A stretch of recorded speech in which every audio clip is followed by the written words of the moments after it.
So good afternoon, ladies and gentlemen. It's 12:30 UK time. If you're attending this from somewhere in a different time zone, good morning or good evening, or of course, if you're watching it later on, catch up. So welcome to today's presentation, which is about the hybrid workplace. I'm Guy Osmond, Managing Director of Osmond Ergonomics, and we've been in the business of workplace ergonomics, posture, comfort for nearly 30 years now. But this topic is much broader and it's going to be a broad view of how we see things evolving, what we're seeing in the market, what we've learned, and what we're doing ourselves, in fact. So without further ado, the only other thing I need to mention is that there will be a copy of the presentation available afterwards and various other resources which I'll come to, and I am also recording it, so it'll be available later, probably in about a week's time. There is also a chat facility. You'll probably all know Zoom inside out now, but I'm the only one here today. I'm presenting this from home. So if it turns out that I can't keep up with the questions and the presentation, I will come back to you at the end or follow up afterwards, however you want to do it. I see I'm looking a bit orange today. I don't quite know what that is with the lighting. I'll carry on anyway. I can assure you I'm in good health, and so have every intention in being here for the next 30 to 40 minutes with you. So without further ado, let's get into the hybrid workplace. So just to mention a few words about the title first. I've called it the hybrid workplace. I know there are lots of other terms being bandied about at the moment, but I quite like the hybrid workplace concept. I'm a bit of a petrol head myself, and I'm fascinated by advances in hybrid technology, merging electric with traditional diesel or petrol power, and watching how that works in some places and doesn't work so well in others, and different versions of hybrid, and how that's evolving and the speed at which it's evolving. So I think that's quite a good analogy to what's happening in the workplace at the moment. Various other expressions I've used here are smart working and agile working, both sort of variants of the same thing, existed before the pandemic, and indeed it's pretty much what most of us are doing, a version of, whether you prefer to call it smart or agile working.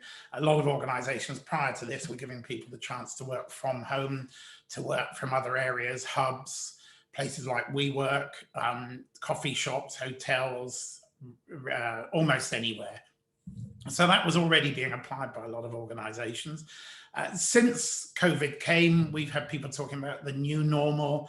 The blended workplace is another term I quite like, but we're also seeing new ways of working and the future of work, although my friends in the Netherlands have been talking about new ways of working for over 20 years, so I'm not altogether sure that's new. And the term the future of work, we're all seeing quite a lot of people predicting the future of work. There's some fascinating articles out there about how people see things evolving. I think some of them are a bit over optimistic, but the summing up actually of the term future of work, I particularly like something I saw, those of you who may know Insight, the online workplace magazine. Mark Eltringham, the editor, is a very articulate guy and actually shoots from the hip. And he came up with, I thought, this term to describe the future of work, which appealed to me. For years, it has been evident that there is no future of work. There is only a journey with no destination and no single way of not getting to it. And I thought that pretty summed up where we all are at the moment. Whatever anybody says, we're all feeling around, we're all experimenting, we're all trying to see what happens. So if you're expecting today in the next, as I say, 30 to 40 minutes to get a definitive answer to all your workplace issues, I'm afraid that's not going to happen. What I'm hoping to do is give you some things to think about and point to some valuable resources, some good articles, research, and various other places, books that you can look at and read that will give you a much better overview from your own perspective. So this is what I'm going to cover today. You'll notice I've started off talking about the workplace, and then at the fourth item I say, do we really need an office? Well, obviously, if your workplace is a laboratory or a manufacturing site or any of those sort of things, then it's pretty likely you're going to have a workplace. But the big discussion is about whether we actually really need an office, and if so, what's it for? So we're going to start off with what the situation is now, which is pretty much everybody working from home, and then explore where that might lead you. So before you even start thinking about what you're going to do, these three words keep cropping up in articles I read, books, places, presentations I attend, workshops I've been in, and they're absolutely central to your organization. So if you haven't got a handle on particularly the green ones, the trust and the culture, pretty much everything else I'm going to say is irrelevant. And so trust in particular is something that you really need to have, as you're already discovering, as you've already discovered as an employee or as an employer. If you're a manager or an employer, you need to trust your people to do what needs to be done. If you're an employee, you want to feel that you're being trusted. So again, if your organization has software to track people's keystrokes when they're working at home, you might as well log off now, because everything else I'm going to say is going to be irrelevant till you get to deal with that. So the way I like to imagine it is something pretty much like this. Trust, absolutely central. And looking at this graphic, it probably really ought to be. So I maybe need to redo that for the next one. But trust is central to everything we're doing, and that's part of your culture. So if your organizational culture needs examining, what is it? How do you represent it? How do you share it? That's something you really need to look at. And in fact, it's also something, even if it was strong before we went into the pandemic, it may be something that is not so strong now. And it's something I'm very conscious of within our own business, that we've got people working, nearly everybody's been working from home for most of the last 12 months, certainly, well, nearly 12 months, certainly all of the office workers have, with the exception of our logistics manager, who's been going in every day to keep things moving and so forth.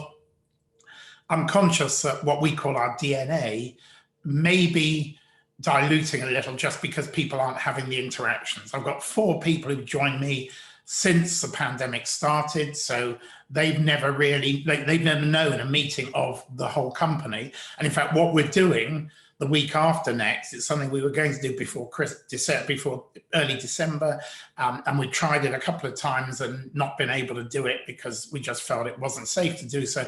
We've now decided to go completely virtual. So on the 8th of February, we're actually having what we're calling a reconnection day, which is just to actually get everybody to interact. It's going to have to be virtual, but our providers, the guys are going to help us with this, are convinced it can work almost as effectively, probably 95% as effectively virtually. So we're literally shutting the business for a day. We're using a company called the Colorworks, who work with us using the Insights program, which some of you may know, the regular blue-green way of looking at psychometric profiling of people, different character types, introverts, extroverts. So we're just going to have a whole day of people doing team activities, but it won't be in their existing team. It will be more color-based or characteristic-based. So it's something we feel very strongly about. So within your own organization, it's really important that that culture is sustained or repositioned, whatever you need to do it. Because if you don't do that, then the experience part, whether that's the corporate experience or the individual worker experience, again, isn't going to be directed in the right way. So this is, again, something very important that links the two things together, that actually without culture and trust, the worker experience, and everybody's talking in designing the future workplace, whatever that may be for you, that the worker experience is going to be the central thing. It really comes back to what we've already always talked about with ergonomics and human factors, namely that it's all about the individual. Everybody's different, everybody has different needs. And as we know, culture eats strategy for breakfast. You've probably heard this. Peter Drucker said it God knows how many decades ago. And actually, again, as I say, if the culture's not right, then everything else you're thinking about isn't going to work properly anyway. So the here and now for nearly all of us, certainly administrative knowledge workers, is at home. And that's something that people are coping with at different levels. So this representation of a home working situation with 2 children potentially working and a husband and wife also home working. Some people really genuinely have this situation. This is slightly extreme as a representation, but there are lots of people who are currently both working at home and their children are trying to homeschool as well. And for most people, frankly, it's a nightmare. There's few people who find it easy. It's demanding. It's particularly demanding on the broadband. I've noticed since lockdown 3 that the number of large group Zooms or Teams meetings that I attend where people are having to shut down their camera, it could be they're just all zoomed out and have had enough of being on video for a big chunk of their day. But I'm certainly seeing a lot where it does seem to be their lack of bandwidth, and that may not even be them, it may be their neighbors upstream of wherever the connection is. So that's something to consider, that, you know, even the technology that was perfectly good and adequate a few weeks ago, just before Christmas, may not be now. So that's talking about the resilience of the facilities, the IT and so forth.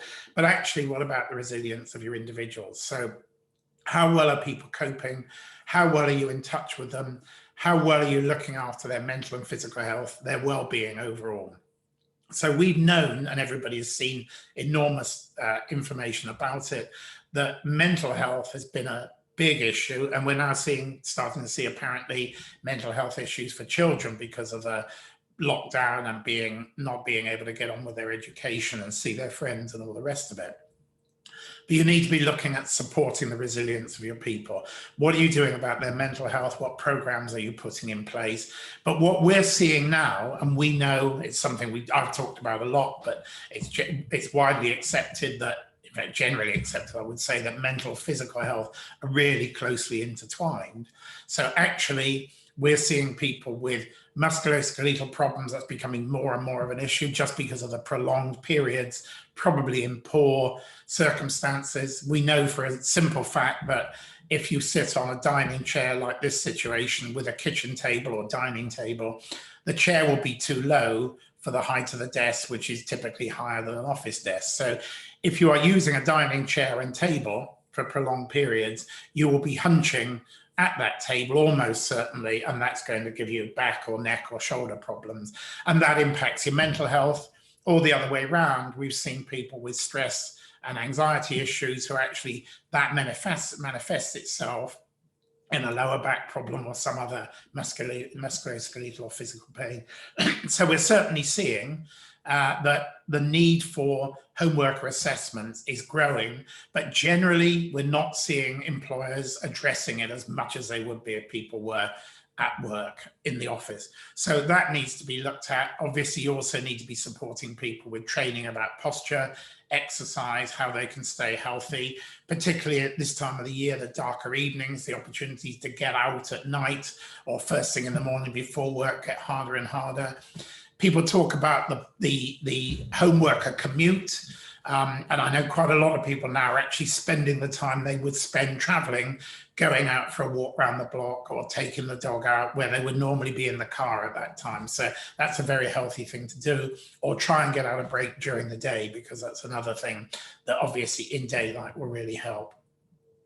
And that brings me on to a light issue, which we've seen has been more of an issue this year for us, with more people working from home than it has previously, is that actually in the darker evenings or the darker days, we've had some very dark, wet days recently, shorter days, of course, that people are finding that their desk is just not bright enough. I actually use an LED desk lamp here myself. I don't know if I can work it, but actually, yes, you can. So I use it for things like this, pointing upwards as an uplighter to help with a sort of light flow, although it's still a bit orange today, when I'm doing Zoom or Teams meetings. But actually, as the day goes on, I may well turn it down and then start use it as a traditional desk lamp.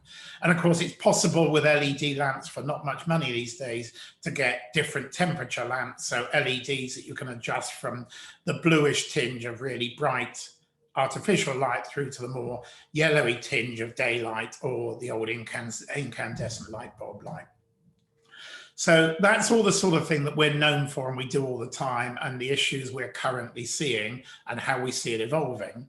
So if we then move on to that, we've also talked in the past about the 4 C's: concentration, contemplation, communication, and collaboration.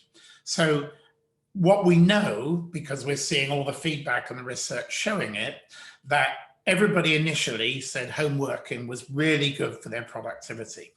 And one of the key reasons for that is actually the 2 top ones, concentration and contemplation, are what many of us are able to do well. Not all of us. If you don't have somewhere you can set yourself aside from the home to work.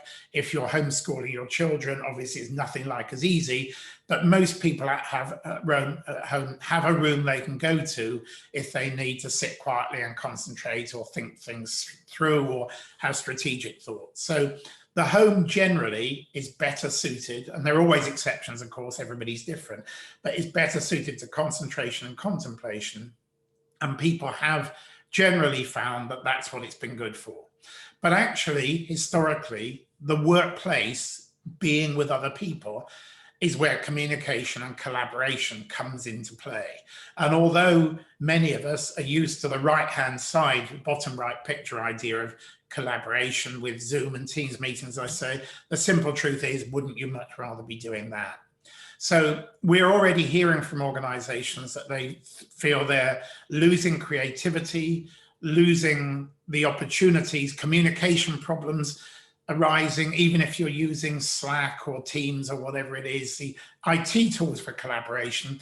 There's nothing beats actually face-to-face meetings in this sort of context. And equally, there are so much comes from serendipitous meetings. Serendipitous is one of my favorite words at the moment. I'm trying lots of ways to get it into a sentence, but those things where you bump into somebody by the coffee machine, on the stairs, or even in and out of the loo, all those places that you just bump into colleagues and you have a quick chat where you are not getting the opportunity to do those spontaneous meetings.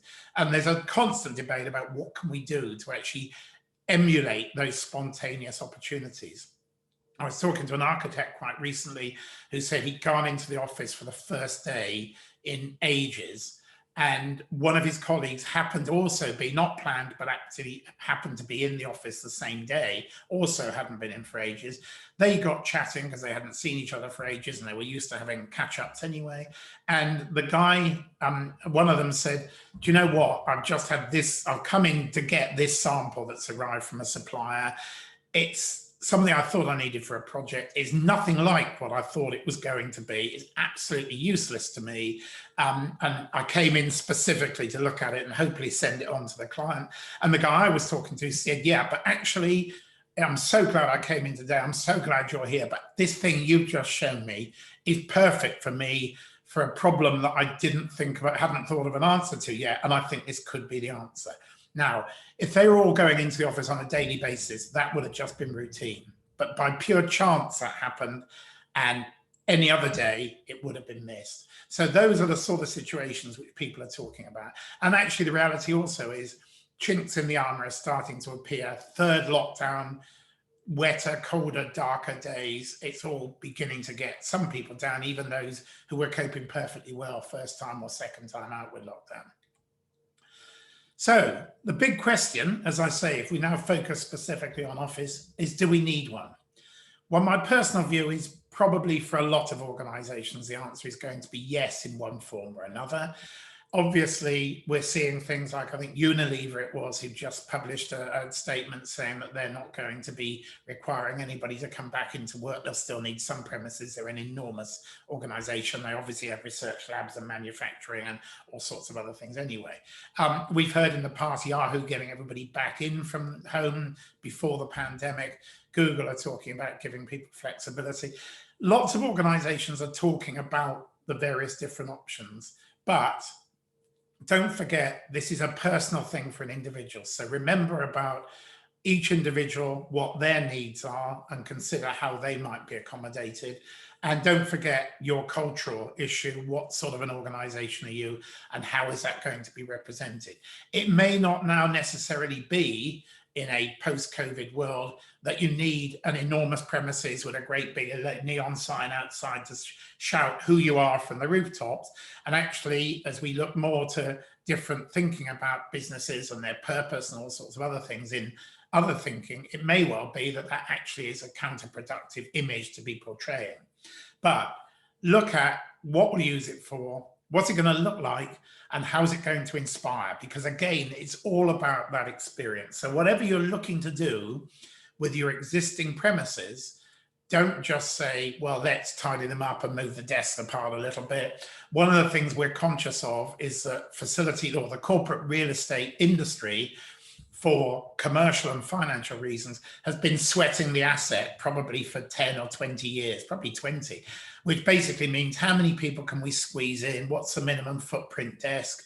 We're certainly seeing that when I started the business 20 years ago, sorry, nearly 30 years ago, desks were mainly sort of 1600 wide by 800 mil deep. It's now commonplace, or it has been, for them to come down or 14 wide, 1400 or 1200, or even less, 1100 or a meter wide. And now that we don't have CRT monitors, we've got flat screens, we don't need to be so deep. So they're going down to 700 deep. So we've been squeezing in as many people as possible. That clearly can't happen anymore for social distancing reasons anyway. But aside from that, is that really what you want for your people? If you want them to come in and be inspired, what sort of environment are you going to get?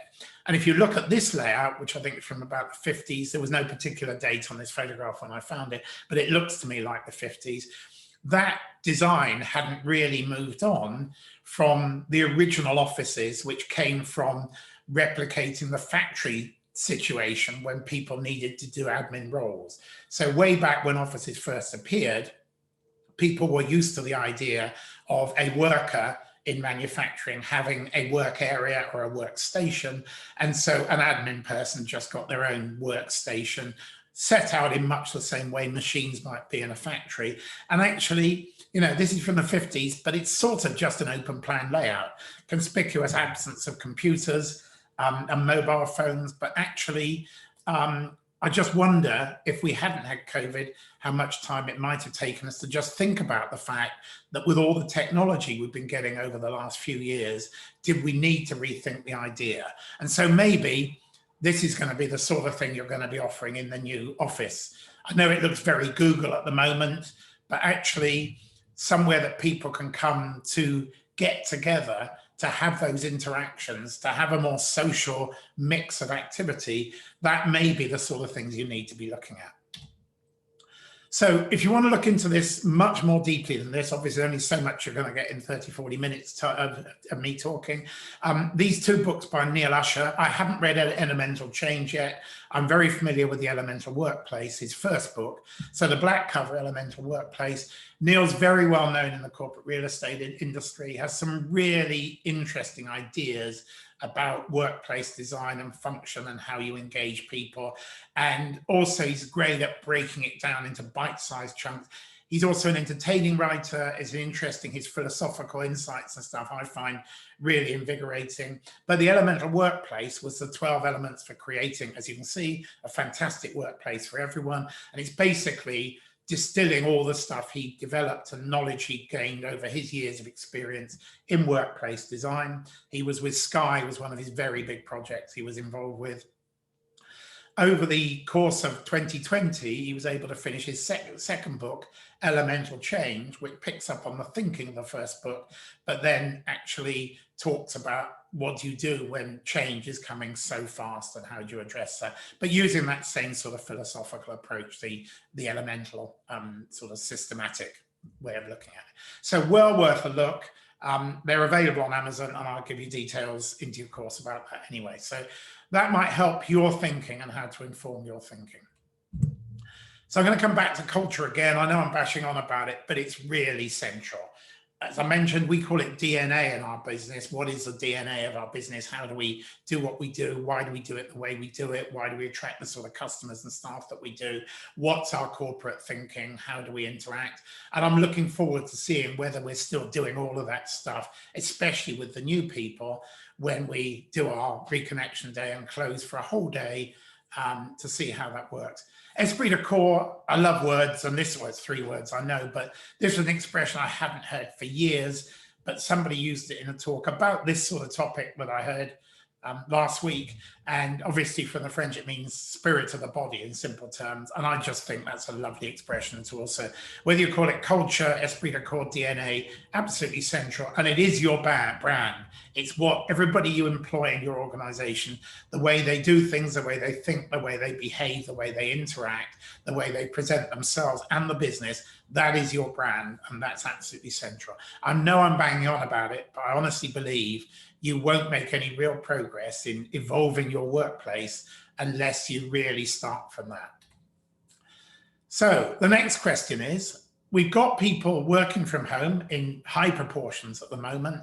Some will just be desperate to get back, especially those doing homeschooling, I expect, although they may not be able to come back because of homeschooling.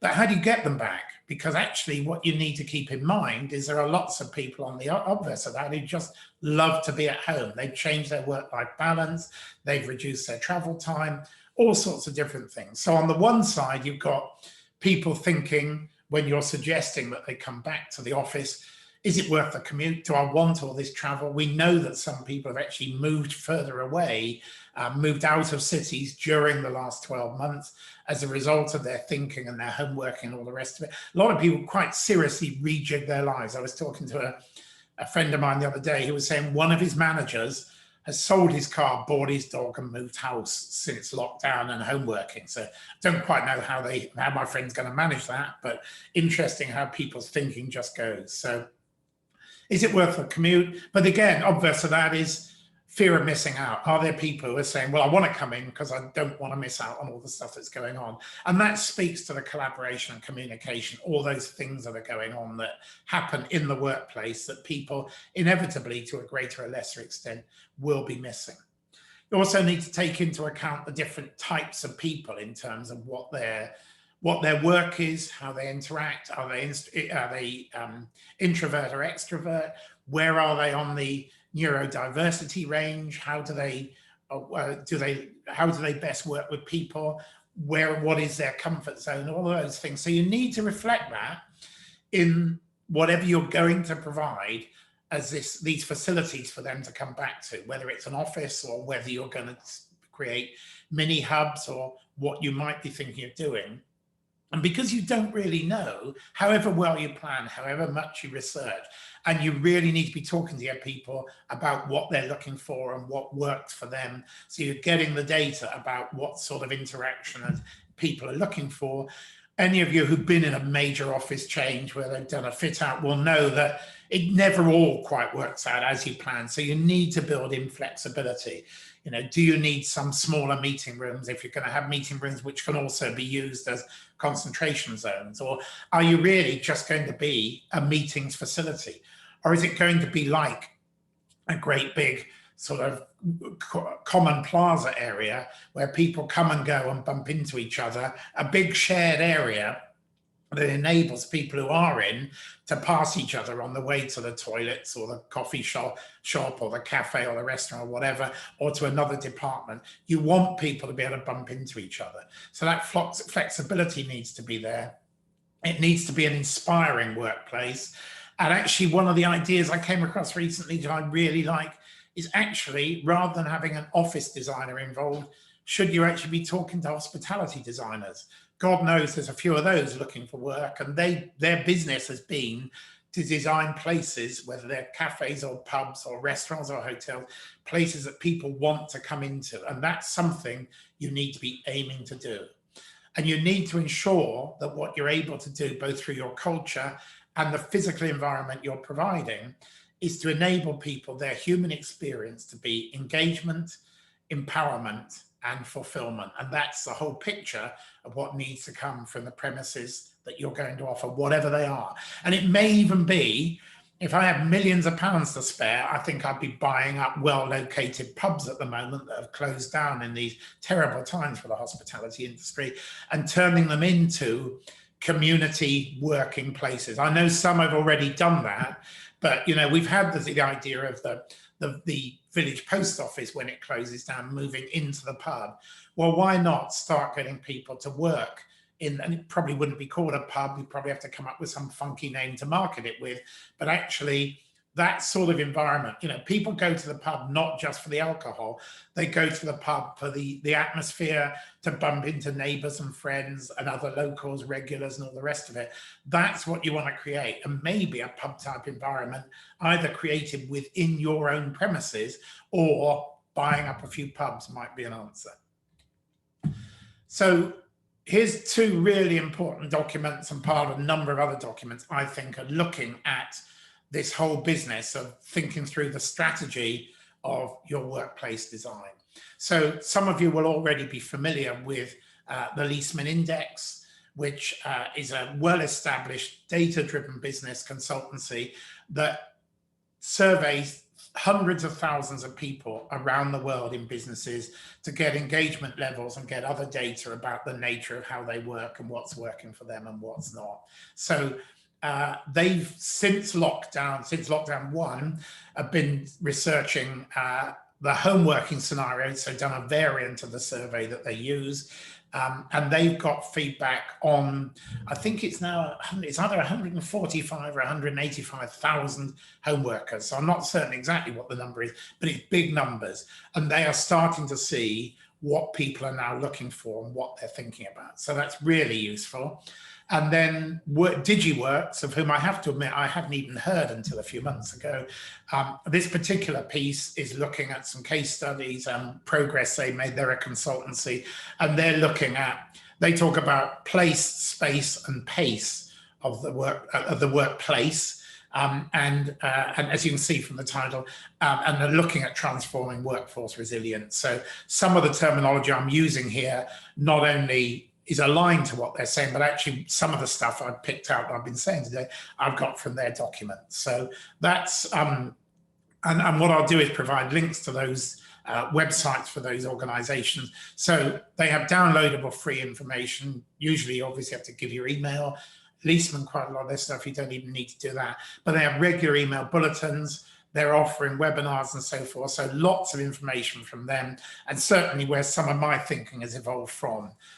It's good stuff, and they're both data driven. So you're actually looking at what they're getting from workers in terms of actually what's needed. So these are the sort of things you need to be looking at. And I think my view is, and I'm not a workplace designer, I've had involvement in those projects and so forth, but actually my thinking is almost you need to say, well, we've got this empty shell, what are we going to do with it? Rather than how can we rearrange the furniture? And what do we need and what do we don't need? Because certainly lots and lots of desks are probably not going to be much use to you, not only because the number of people coming in on a day-to-day basis actually are going to be much less, but also because it's not actually the environment you want to be creating. So that's a key factor to consider when you're thinking about what sort of place you want people to have. And also on that topic, I'll say about day-to-day, you also need to be thinking when you're planning, depending on the flexibility you're offering, how are you going to optimize usage? Because everybody knows that those already running agile or smart working programs have found that Monday and Friday occupation is much lower. People work from home those days. And so if you're going to manage people coming in, talking to organizations at the moment are saying, right, there will be meetings on Mondays and Fridays. So when they want to get a team in for a meeting, and obviously meetings are one of the things for which the workplace is going to be a key tool, when they're going to get them in, they do it on Monday or Friday specifically to make sure that actually there is usage. So you need to design for peak occupation, but equally bear in mind that you'll be well below peak for a lot of time, and try to spread it out so you can reduce what your peak occupation is. So I've been just over half an hour on this. I just want to wind up with a little more information about the resources we're going to offer. So obviously the PowerPoint deck, I'll make sure it's got all its hyperlinks in it to the various Amazon pages and websites with downloads and all the rest of it, as well as to some of our own stuff. I have been recording this, so that will also be available at the, probably, that might take as much of a week for us to just get around it, because it's a bit of a fiddly business to fit in around other activities, but that will be available from our webinars page as an on-demand service if you think there was anything in value to share with any colleagues or other people you know. And then what I also wanted to mention, since lockdown, the first one, we put together, or we made a slightly more structured, it's still very fluid, but a slightly more structured approach to some of the, what we're calling partnership services that we offer, because obviously we're an organization that historically has been very much involved. Although we've been involved in health and well-being, it's really been about the physical products, chairs, desks, laptop stands, keyboards, mice, all of that sort of stuff.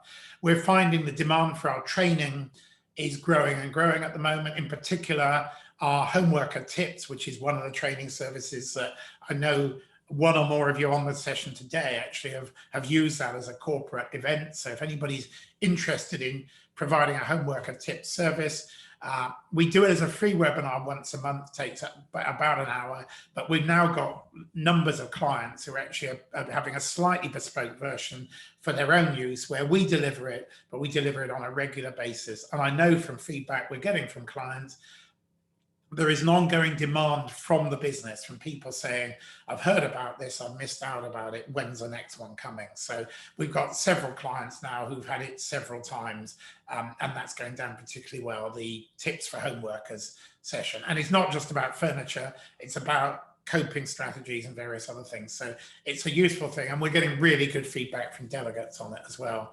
But the partnership services enables us to offer a much broader range of products and services, and it's mainly services. So if you need to do big scale workplace assessments, we use Cardinus as our partner for online assessments. If you want, we use Fitback for physiotherapy triage services and certain occupational health services.